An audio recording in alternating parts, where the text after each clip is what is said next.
더불어민주당이 친문 좌장 홍영표 의원과 김근택의 기동민 의원의 공천 배제, 즉 컷오프를 확정했습니다. 친명 중진 안민석 의원도 배제 명단에 포함되긴 했지만 공천 과정에서 불거진 계파 갈등은 격화될 것으로 보입니다. 취재기자 연결해서 자세히 들어보겠습니다. 강민경 기자. 네, 국회에 나와 있습니다. 네, 민주당 공천관리위원회가 홍영표 의원 지역구를 전략지역으로 지정해달라고 요청한 게 어제였는데 오늘 바로 홍 의원을 컷오프됐군요. 네, 민주당 안규백 전략공천관리위원장은 인천 부평을에서 비례대표 이동주 의원과 박선원 전 국정원 1차장이 경선을 치른다고 밝혔습니다. 이 지역구 현역인 홍영표 의원은 경선 대상에서 빠지면서 자동으로 컷오프됐습니다. 안 위원장은 또 김근택의 기동민 의원의 지역구인 서울 성북을에 친명으로 분류되는 영입인재 김남근 변호사를 전략공천했습니다. 직접 들어보시겠습니다.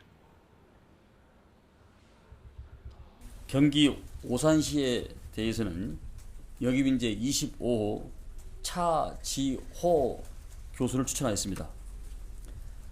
그리고 인천 부평구 의뢰는 박선온, 이동주 2인을 경선키로 하였습니다. 김 변호사는 앞서 불출마를 선언한 인재근 의원 지역구인 서울 도봉과 배치 가능성이 거론되기도 했는데 인 의원이 부정적인 뜻을 내비친 걸 고려한 걸로 보입니다. 친명 중진 안민석 의원의 경기 오산에도 영입인재인 차지호 교수가 전략 공천됐습니다. 임종석 전 대통령 비서실장에 이어 홍영표, 기동민 의원까지 바로 컷오프되면서 민주당 공천 내홍은 격화할 걸로 보입니다. 홍영표 의원은 컷오프 확정 뒤 입장문을 내고 이재명을 위한 시스템 공천만 앙상하게 남았다고 작심 비판했습니다. 새로운 정치를 고민하는 분들과 뜻을 세우고 이재명 사당화에 맞서겠다며 다음 주 입장을 밝히겠다고 했습니다. 임종석 전 실장은 서울 중성동 앞 거리 유세를 재개하며 불복 의사를 내비쳤지만 이재명 대표 역시 탈당은 자유라며 물러서지 않고 있습니다. 민주당은 오후에도 전략공관위 회의를 열고 막바지 공천 작업을 이어갔습니다. 현재 민주당을 떠난 현역 의원은 5명이지만 컷오프되는 비명계 의원이 늘어나면 이탈자가 증가할 가능성 배제할 수 없습니다. 네, 국민의힘도 보류 지역 4곳에 대한 결과를 공개했죠. 그렇습니다. 국민의힘 공관위는 인천 계양갑과 경남 찬원 진해에 각각 최원식 전 의원, 이종욱 전 조달청장을 우선 추천, 즉 전략 공천했습니다.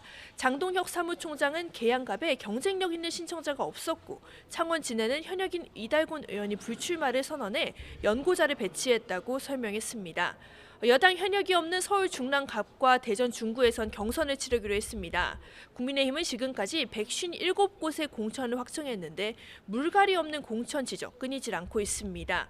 어제 여당의 2차 경선에선 영남 현역 18명 가운데 15명이 공천을 받거나 결선에 진출했는데 탈락한 지역구 현역 의원 3명은 모두 초선입니다. 국민의힘은 새 인물 수혈 방안을 고민하고 있는데요. 한동훈 비대위원장은 여성과 청년 등 부족한 부분을 비례대표로 보완할 거라고 예고했습니다. 직접 들어보시겠습니다. 이재명 대표가 하고 있는 민주당이 하고 있는 건 쇄신입니까? 저희는 룰을 지키고 관문을 낮추고 그리고 그런 부족한 부분을 비례 같은 데서 보완할 겁니다. 공관위는 서울, 강남 등 발표를 미룬 강세 지역에 국민 추천제를 도입하는 방안도 검토하고 있습니다.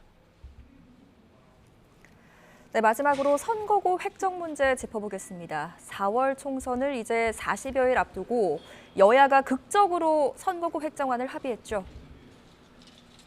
그렇습니다. 여야 원내대표가 오늘 오전 김진표 국회의장 주재 회동에서 선거구 획정안을 합의했습니다.